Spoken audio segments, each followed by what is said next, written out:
Adishimama mamunyana jo ama makwaba eba United Television so yakase boy fi omanmu ena mahudo bi so samu for so no de amaye no ene de fi ship house abeka junction ebrem na yakam say DSTV channel 360 Samsung na Facebook ene social media handles ahudo nyina no yakase boy etwegu asida bi oba bia ye de ma this way chocolate drink and the coffee drink this way non daily tea creamer Samsung ana ye wo this way 1 2 3 you need fufu ene need abekwan specialized in nsuo and special drink best point saving saloons and best assurance woman e kaseboyi woman afa ho kanyina na de adi mo akotini bi ni se mampani de ato mampanyifo yayi wo mo so mmeda bank foforo kro ya tia no se mabu ampuntu no se woman adwuma mo amoman enkodani Ghana mampanya be de akire atwa homam se tamale yendi ene tatale akwantempo a wo atifido mantam emo no yenhyase enyi basa yesi we kumase eye Islamic Senior High School no speaker akasa de afa ho Ghana card enya de a eno na eba be hye Ghana ye biometric passport ID 2 kwan no ademo wei eye amanone so afo na ye konsafu from nso a fertilizer says na sasajura se ho akwa atwe wo wiasa mansa gina Ghana ye ka ho bi no empanifo etu ho anamo kwan bi so National Blood Service for na eka se de omo kanyina ene se eya yemfi yempem na yeyi eboja kakra eboa ensembe eka ho ena nuanom yesi adwa ye de ebremu midin ade Agya Kwabena mene Obahima Afia chesi Afia kasebo ne munsam nie Yate bank fofora bebo ma matumi enya mpuntuo eye Development Bank Ghana na no ena basonfo ko ayi wo mo so wo na nhwe masa bank nkodanim anasa adwuma no wan hyehyɛ no mampende ato mo anim so mo momoden so mo adwumaden se na be betumi aboa ama wo mo aye hwesode a banks awodo no befa so aboa ma empuntuo so akoso wankrankra setena mu Amamre ne koso Kimpiski Hotel a enwa enkrahase ma Development Bank Ghana yedano adi Ghana mampanyi na adodanko akufu ado kasai no se ankrakra nyuma no eye adwumako bia eda aba no akoma so pa no be na afamu die biara aboa ebra bangi abai omo emmo adwuma mu na ho na omo adwadifo enyo mo ho ahotoso emfiem pimbienu ani dunsun 2017 na bank no yetiye emfiem pimbienu ani aduonu 2020 mu na Bank of Ghana editumi krata mo say ombetimi edisika ho dwa ewo my Ghana mu. Undoubtedly, Development Bank Ghana should be the bedrock for our renewed commitment to private sector development. It is expected to work to transform our SMEs into well-functioning, formal and strong corporates with the potential to increase our GDP, employ more people, and enhance our tax efforts. The bank must be partners with the private sector, the Association of Ghana Industries, the Private Enterprises Foundation, the Employers Association, the Pharmaceutical Industry Association of Ghana, the Federation of Association of Ghanaian Exporters, the Ghana Securities Industry Association, and the Ghana Association of Bankers.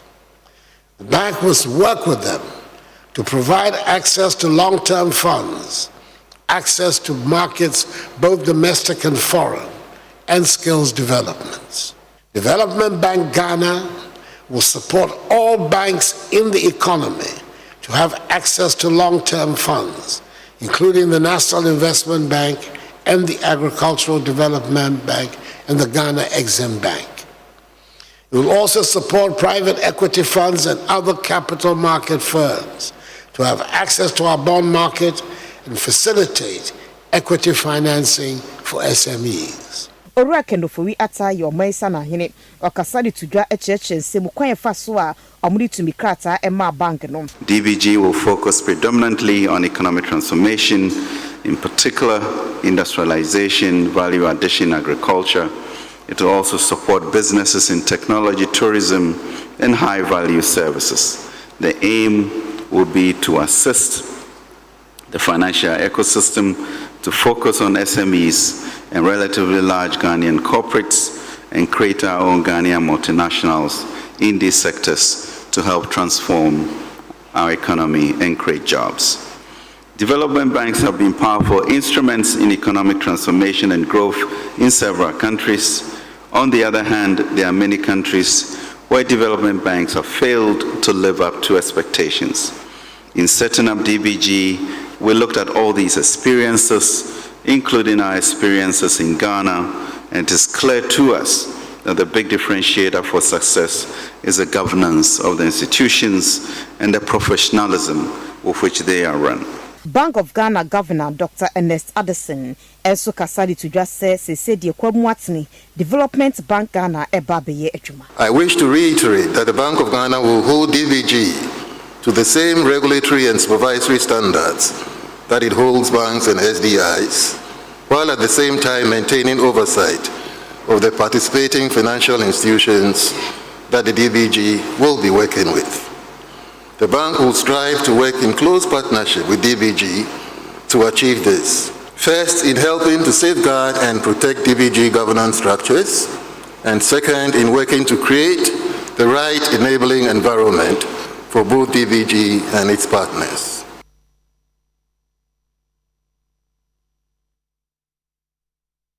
Ghana mampanya bedi Dr. Mahmoud Baumia etwa homam na de ode ekire nyina ene se akwantempo a efitamale etuem kofa yendi ene tatale ewatifido mantam emuno empanyifo enye Eastern Corridor ekwano sempenifo eyewia ebebo modern aka mantam ahodubi abom ebi ye Northern Region, Northeast, Upper East, Oti, Volta and Greater Accra. Na sesi ameka sei omampanyi abedi ekire yewura Baumia ede aso abofom a kwantempo a ewo mu brofo kwansin wo ha ene aduosian so no ye ba beyi wotamale atroma kwa akosi yendi akwa akowie mu ewotatale ebro omampanyi abedi ekire de aso ebofom no se ekwano yewie pe eyabakosem esanse abanya amba baiko muntimi nyaji omampanyi ekufu ado amamumu nko a ene ye ba ye kwan no ya dansidie pote kire se abanu ayi obi a odwene Ghana fo epeso bia bediye enkanka no wona omo atifi mantemu. Today we are here to witness the historic sword cutting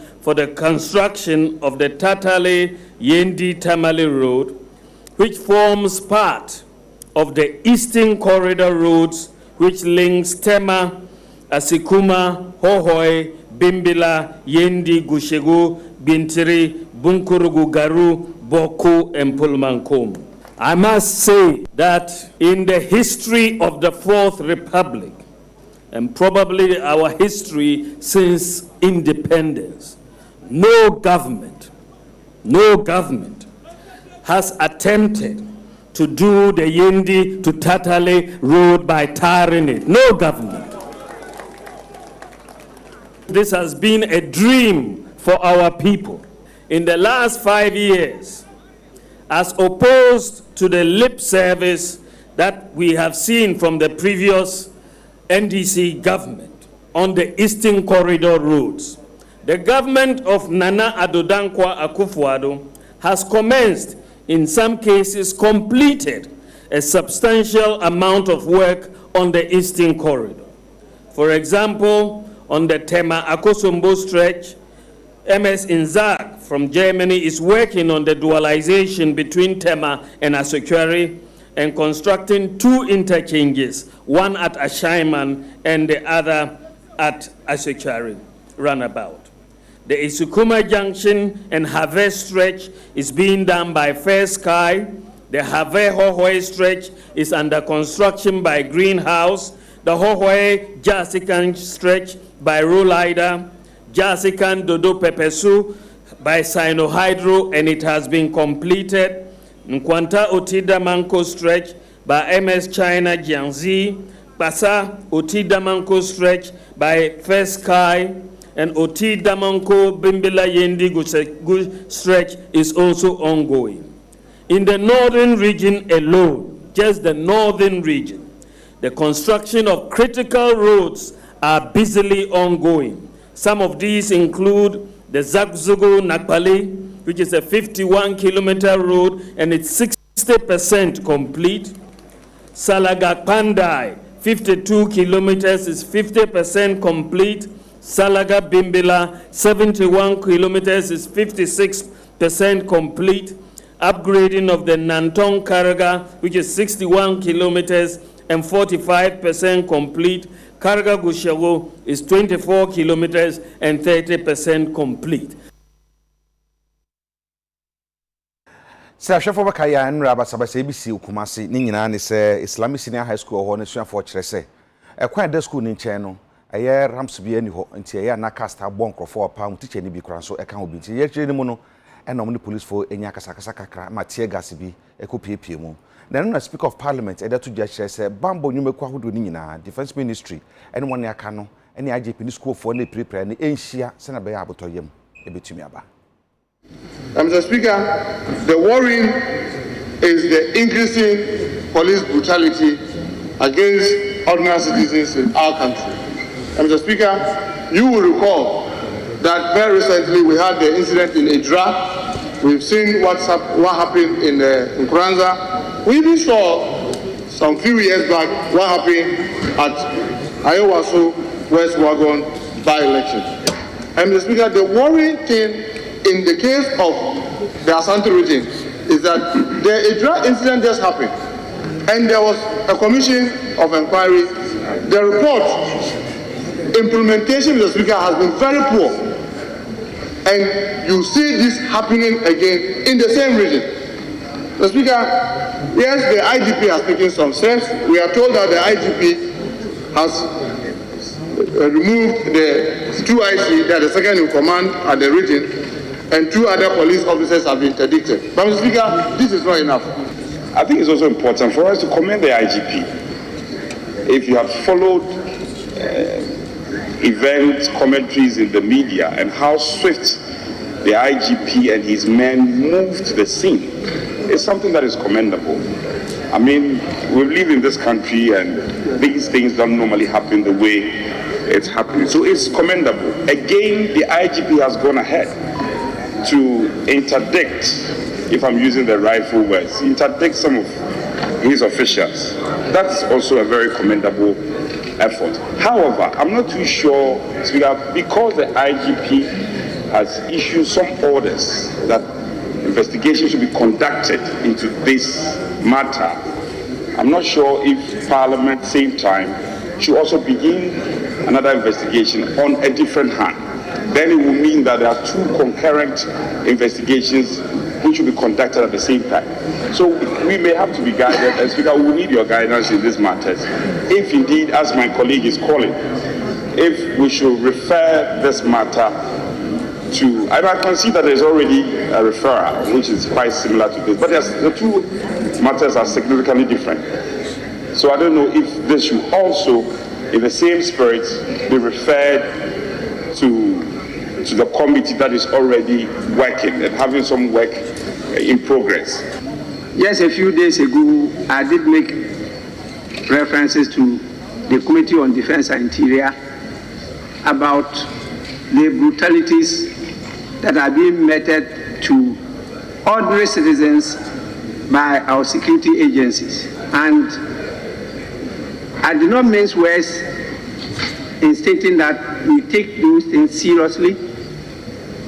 And I even directed the committee to investigate all the reports that had been generated from commissions and committees set up to investigate such matters, which have yielded no results.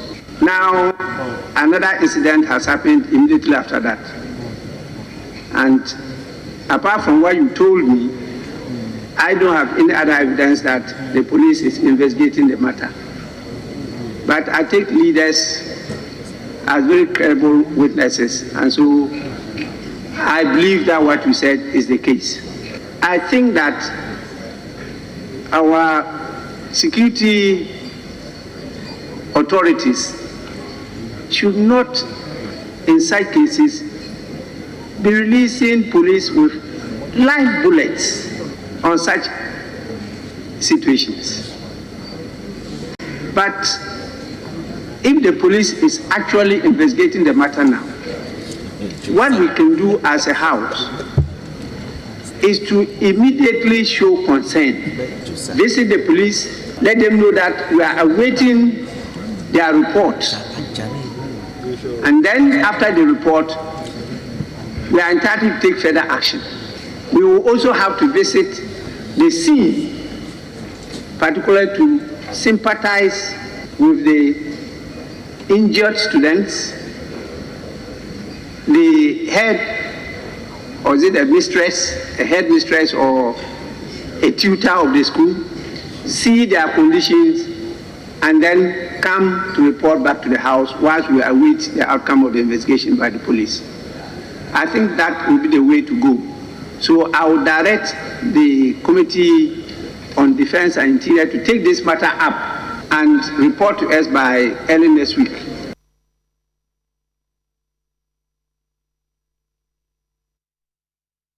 Yekwa secondary takrade a caterers a wo no anuane e wo school feeding program no emo no de wo ka ene se wo musika kembe setems miensa aban entua ema wo region you feel my match is 3 o'clock da yaba yaba school feeding office yes ka pia kem yes ka fa kem wunchia yan kaw yale bra was yan kaw sis ye ngumi ewu ye nwa ko priestia we wonum skenti you too ntina ye dem akafu kayado you be under pressure.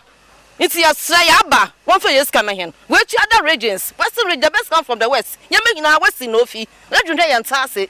Into Yaba. Western region, Lady Siaba. Western region. Miss Shaw, what's most in Nippon or yell? Yes, all our match, Yaba, you who some of Funina, Yapla.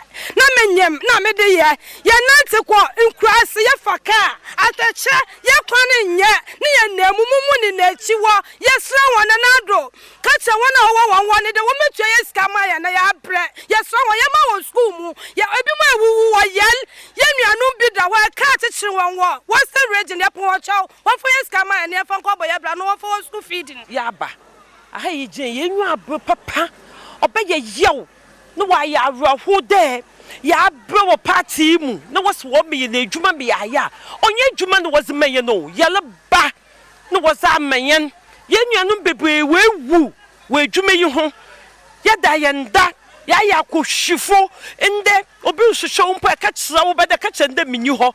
A bunch of was scan wait ya. What she was a man, yen penny for I did scan what that of V8. Akasaka say, what damn one should nom the one band with them. And I am the yellow bread. See, I have me name. May Yamam hospital, man, was me be because I drink Jen could say, that's an our dog and them.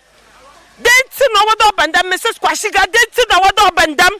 For yes, come in. Don't put there. Says can watch your nebiakum, one got a scan yet your day. No waka day. What's where she's canina, mayan, 1 day and cow. It's about any break free in your mano. I did show down cow. Sister, yes, sister, where we shall fridge him, Sister Thursday. 3 times in 1 to an cannon, you couldn't win Chokitama from Angakama. Or Jarun, scap of Uncle Hospital. Sister, you, Thursday, ya, ending 1 week in po. Chada Juma ya near Jumana ya near whom fast why ya way Jumano. 3rd time ya ready ban. First time ya ready ban. First time won't you? First time won't you? Second time what's young one ready ban. I'm going ready ban. I watch a few. On no moment. A pure baby and I saw by J. Banefi and some not no moment in Gagana Crobe. Yamia just Grasho. Yan just Grasha. The question is Jamu is so shagun odo. A Jerry show. Now I'm ready, but I'm a coffee. No, mamma, been a mamma, I'm ready, but I'm waiting. No, yeah. Wakacho aba wakacho de kwanesikano ho abama bosum so anwo gipe nti asra wan yaba won tuen aka me enko won tua reso wo mi na wo tuen ni na aman no wogi won adwuma wonje ye nabe kwa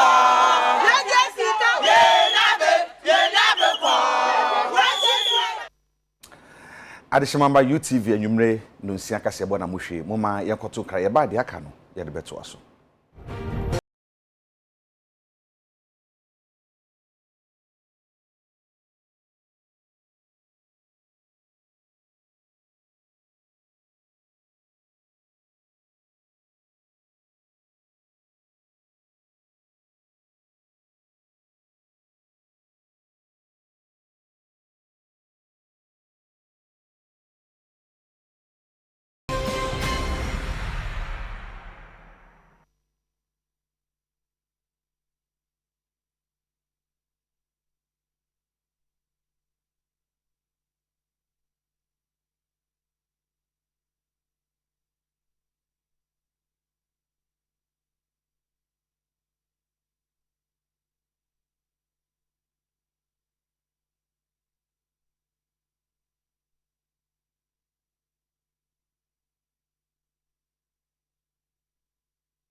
adishima ma yeda mo asese munya bretwe me yakoto nkraya be kasebo no yeto aso yeto aso dia osofo hwe amanone nsem eso eye onabo sheli ayokobotwe na ose omanfo bi ekeka se biometric passport ye ba be fio na chese ye de Ghana card aba be sha nemu eno eno ose enye no kre na biometric passport mbekoso aye adwuma na Ghana card abebo ni chido.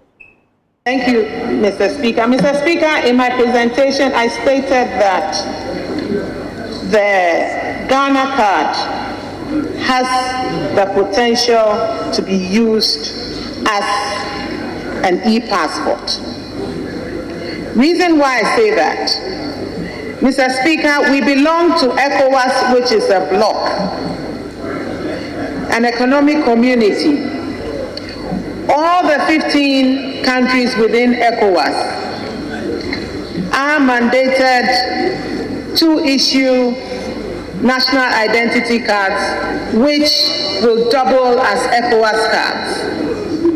Mr. Speaker, once all the countries do what Ghana has done, which is to put in place a national identification scheme where citizens have their identity cards, we will now be able to cross into each other's countries with our national or ECOWAS cards, which happen to be our national identification cards. It's the same thing that the EU countries have. We're holding a national ID, which states your citizenship, will give you the opportunity to cross into and to use it as a travel document to cross into other EU countries. So that is the potential that this has. Is the Ghana card an e-passport or its equivalent within ICAO? Thank you, Mr. Speaker. Mr. Speaker, the Ghana card is not a replacement to our current biometric passport. The Ghana card may serve as an optional travel document to be used in tandem with our biometric passport. It must be underscored that the passport together with the travel certificate are the only approved travel documents for Ghanaians that are internationally recognized. At the moment, the Ghana card cannot be used for travel to other countries, either within or outside of ECOWAS, as that will require bilateral agreements with countries for their authorities to accept the card as a travel document. The ministry is in active discussion with ECOWAS member states and our bilateral partners to achieve this. However, in light of the announcement by the Ghana Immigration Service titled Notice to the Public, Use of Ghana Card as a Travel Document, which was dated 24th of February, Ghanaian and dual national holders of the Ghana Card would be able to travel to Ghana using the Ghana Card.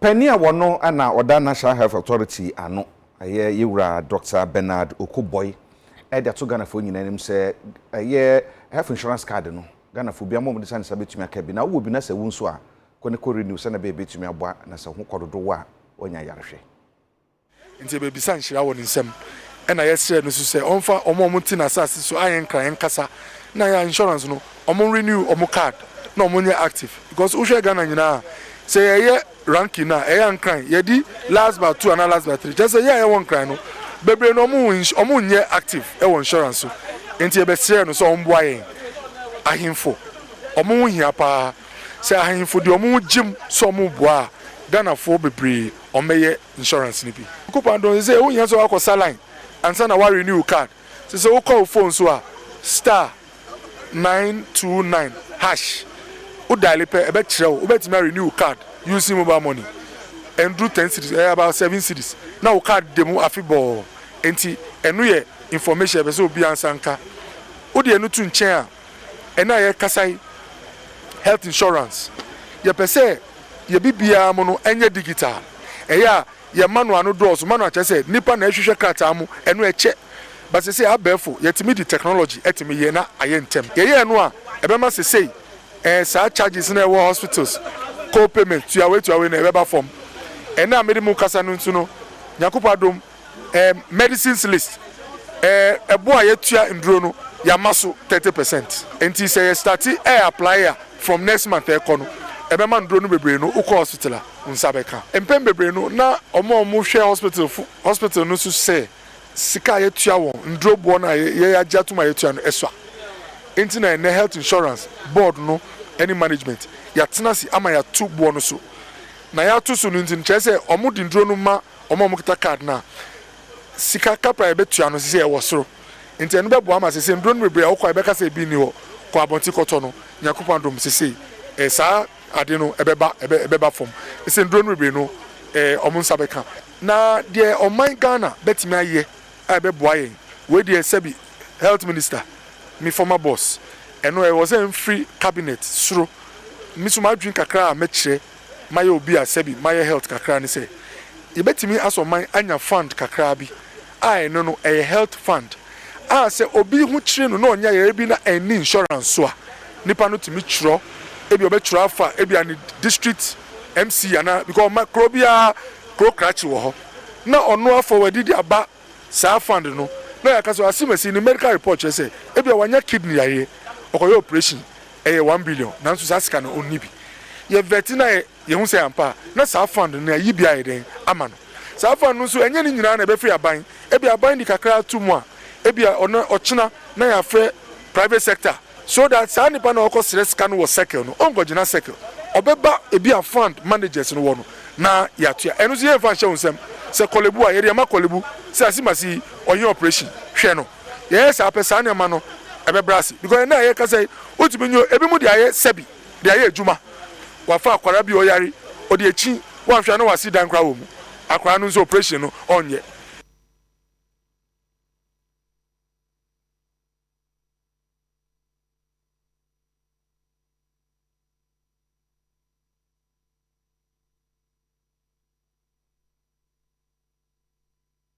World Blood Donor Day eda ewiase nyina tusi ono mo hwese omanfo betumi afi omo pem na wo mayi moja edi aboa na ejun busumi ni de to so edu enan na enu na mpanyifo omo kan bia ewom edi tu dwase adaroma eya Ghana fo emfi omo pem na wankasa enyi moja emfa emwa aye umumu anase June de to so edu enan ewo afibie mu no eye World Blood Donor Day na Ghana yakawiase amaya hyefa no eno na doctors edi afutu amase ukọ baabi etwimoja egu edisie wo yayaresabia hodo mu a asedi abafomo no efise enei Ghana fo emfriye pem enkwa yaresabia enkotwimoja ensie enti amamoja yadeji akrankwa no so atia wose Ghana fo se yentonkoso nkotwimoja mfansie na yentiminye akra enkwa nkrofo bi wo kwa omo problems no ehu hia se ebe mo moja ansa omo ho atom anti ehu hia se obi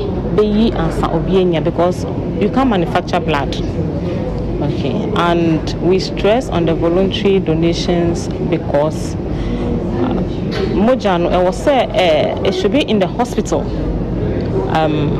time a patient ni beba so we train a relative relative ni bedru hono na aye too late, and that is why we are stressing on voluntary donations. And who here say na ye beji atum na ye donate willingly, ye donate willingly a edu wo so a wo benye bi, but kakra bi pe na donate a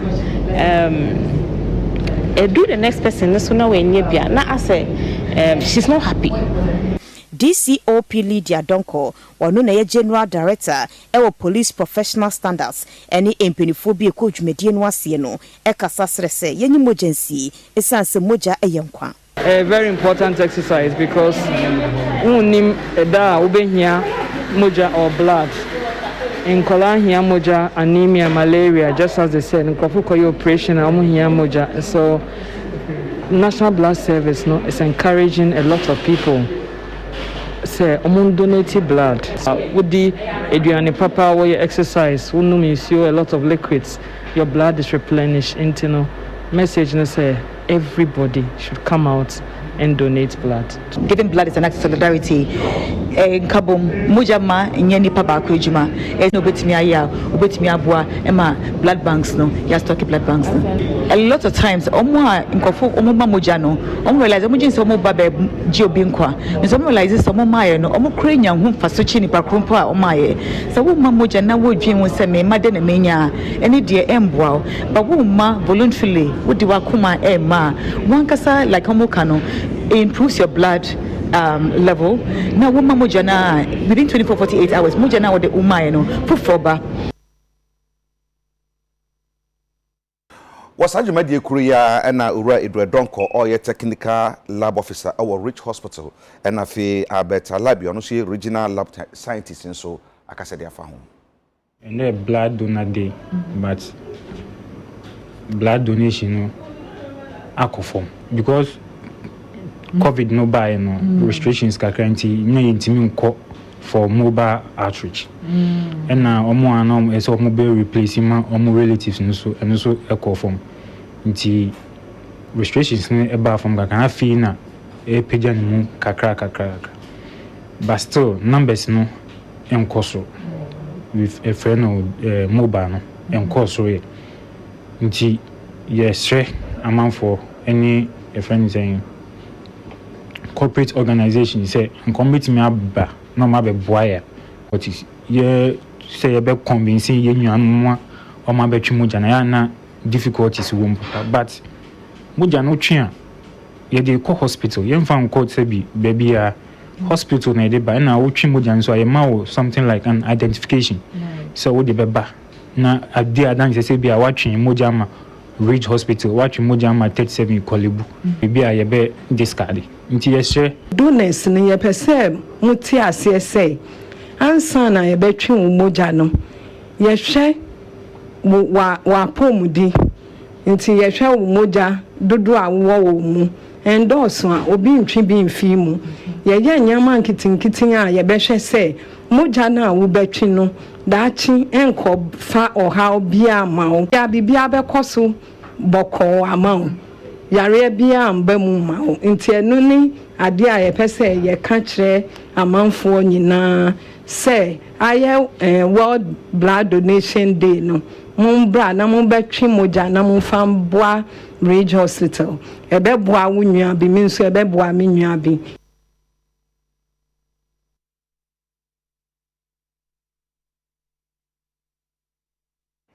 Yadikasiye eko ahmijiemo ye basisia.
Arishmama ibakoso adamu ase semuda so ahwe UTV yakwaje nkra yeto akase bo no so.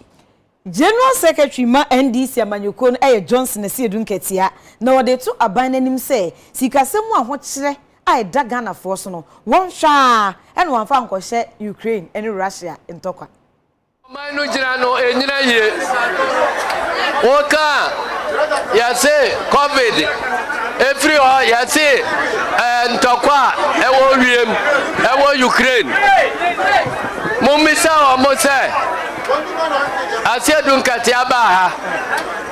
O se Ukraine tokwa no. Se akawi ase no nyina. Côte d'Ivoire ka ho. Nigeria ka ho. Senegal ka ho. Babia ka ho. Burkina Faso ka ho. Enemo di omanu sika. Ama niema ajinsamu. Ene inflation.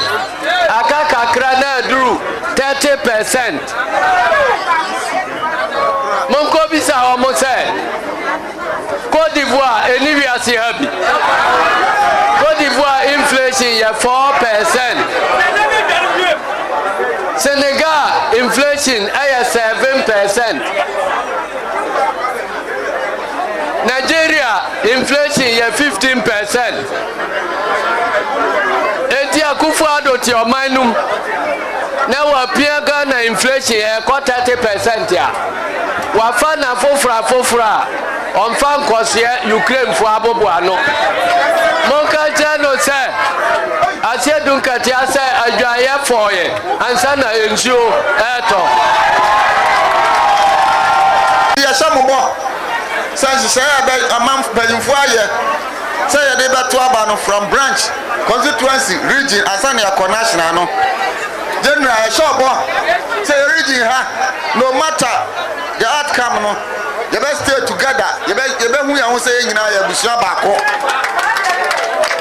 na minimie say party man so abeya dia fata ombe yini pa omuya ready so ombe ya jumaden ama party na 2024 no sa election da ya nim no ayemre adi amaye general ya da wase yenim say region ha nanu nkunimdi edi ye kase na afa na agina so yenim say betaso ba chidom na adwuma ye no wa kire ye now do support to amen so the be 2024 no say seat na e wo ha no nyame ya aduma modaroma ye be koyanim Yate ekofufuru bi efre no Organic Fertilizer Producers Association of Ghana na ekweyin for e atodu ekirem se wo hwe Ukraine ene Russia for ntokoya amasa grasa me kire fertilizer akwa atwen pa enti omo be mfom de bi obetumi de aboa se de be ya fertilizer be bi Ghana ha na de ayekua Ekoyo mwati omudin eye Organic Fertilizers Producers Association of Ghana omudwumedie nyane se omwankasa ba be fertilizer ni bi e Ghana ha na ye de ama akuafo ene wono omode fertilizer ye adwuma no na fertilizer ho aye din enam Ukraine Russia fontokwa no yetimi aso ano na Jospon Group of Companies impenifo na dwene ho ede sa hyehe we ba ya omotu ho anamon Dr. Joseph Sian Japan ekasaye ede nsem se atudwa the demand of fertilizer inorganic is about 650,000 tons of fertilizer needed in this country, and organic that we are production even will not even get to 30,000 of the inorganic that is now an issue because of the Russia-Ukraine war. We can fill in the gap by increasing and then also appreciating farmers, teaching them the use of organic. Bono munumu de ewukuayomu ene akuafo ni bi ekasaye ekire say Organic Fertilizers Producers Association ya ebei ebebo papa ama wo ha na no abrasi. That's what we call soil mining, is extract all the nutrients from the soil. In soils, then the mineral fertilizers can work better. But then globally, what is the trend? Everybody's moving organic. And so we need to globally start to take advantage. It's a sad thing that people are dying and losing their lives in Russia, but to work this well, it means that we don't need to depend on external people for our inputs. Once that is done, we determine the kind of food we want to produce, reduce our cost of production. We have limited impact of the fertilizer on the environment, and then we also create jobs. So this is a good initiative that we started, and I'm very hopeful that it will bring to an end the issue of difficulty accessing fertilizer and high cost of food production in Ghana. You look at quality, you are looking at standards, you are looking at sustainability, you are looking at a whole system to me are supported to ensure food security. Standards and quality is high on the agenda. Young people coming up with very innovative ideas. Putting this compost and everything together. Abusuya panyin na woda ni ade mpa adehyibusuya ano wo na kokro biti langma ena afetu bansase a ewon kran no ni nyina eye wo dia Daniel ni ade tego ena wode atudwase no kwasem de koso e kokro biti e Oga South ema ekowiase okra baako etoye na afoforo eprepra ne nyamienim enya de a etwa yekra ebema abusuya asa akrati film yere ne manyina yako. This is dark age pan edukukubitino na asemkra no aye arehone atoye sopa na Thursday mama directives Friday no moko okromo no the drums na kosi ono the place should have taken more proactive measures to go to the site and collect the drums and then stop it. You to call some cause drums then the fire in Krahano and the master facha clote. In no bio kokobite so ni as a kote kokobite no honote. So a deliberate wickedness. Deliberate wickedness. No mo shend ni so mo bubo to na enye one enye two on the nim nyina say. The seems they have people at their back. For once, they say law no ye duma na say is not above the law. It mean many head of risk akasa. Also our emergency meeting.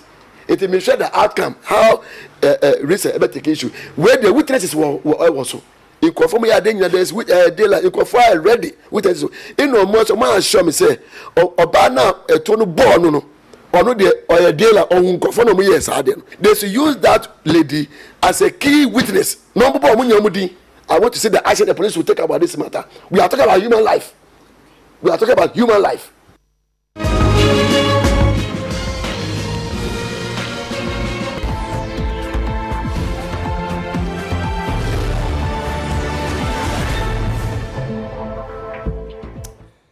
Awia ebra so say de kasebo no eco community watch no ye brono ne mantam ne mantwa hodo se de wote biate no se ya ye ka enyen so a ye ka na ye bekọ kira kira ebensunyan wo ma ye kire bi kire se wo ma kwanyenya ofisunyan ne kọ kira no enyenyenye nti no amafo wo kira se da bi o mo tinta sko kwa kakra kira benti wafa ho aye kire Akoya yenam so every sinai ekosi protocol mi ahimachira eko techima kon kransa eko kitampo aye samba no ni senti na ye demonstration no kwan nye enye kwan ese kaka se paso ni ba te kwan hunya ehuna mane yes semo enu ti aye demonstration e di achi aban se amane ye o hawa ye hunu kwan so no aban no mrem na o meboa yen na ye kwan nya motor abo na ye timfa so na ye nya konyaba na lipa mo ti sa kwan ho so bia no musunya hoto efise nipa bebrewu e wo sa kwan so anche nnua ka fa so na hwie agu se nyame amo na ka kunu bebre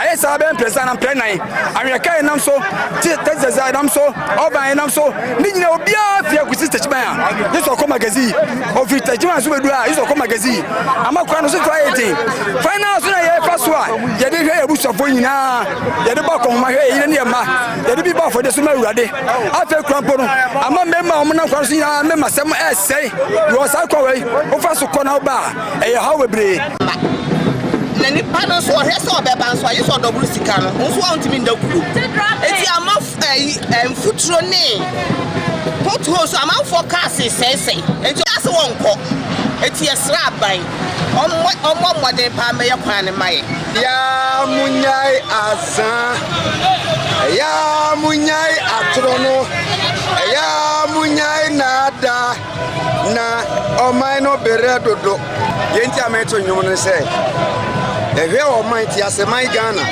ni efra no se ama Ghana ni ehwe mu ni omapa ehwe ni bifo ewom ya omunya ya azama ya omunya ya toro ya omunya kwankwanza ya omunya corruption no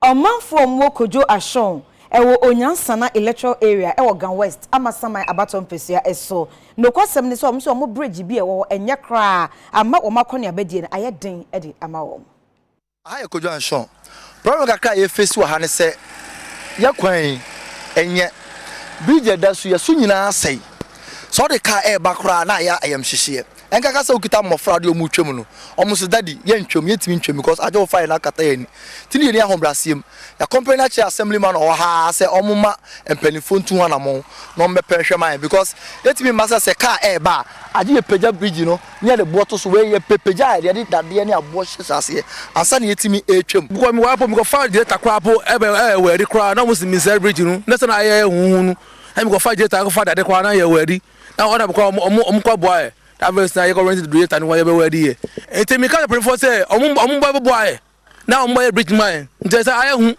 the first wa yesro we ni moto be sham a that boy be the moto be sham gra nya mi boy anga wu here me na mbatu nso anga wu here me fan ko hospital ni ha nyina pa here ta nya pa here nya na mbatu nso the papa ni phone so ombo bridge man ombo the concrete man concrete ta na ye fire ko asama ngati eda mase ba ya mislo me no your procurement system on say honorable ajimamenu covered by no ohun se kana fu ewu nti oye se angokofo edro bi abananka on say na eni e budget mu se bridge ne besei nti esei a afi no be ye hu adwuma obi be bisa se nti anka enipa wu ho nso enipa wu sa mo akwache Kojo Ashon omo ato omo aba 1 month de na ewie because contract and so because no so but I may have no oko nti me mama no 1 month so at least no on farm fix no maybe wo na cast nti me mfa so na nya easy ma wo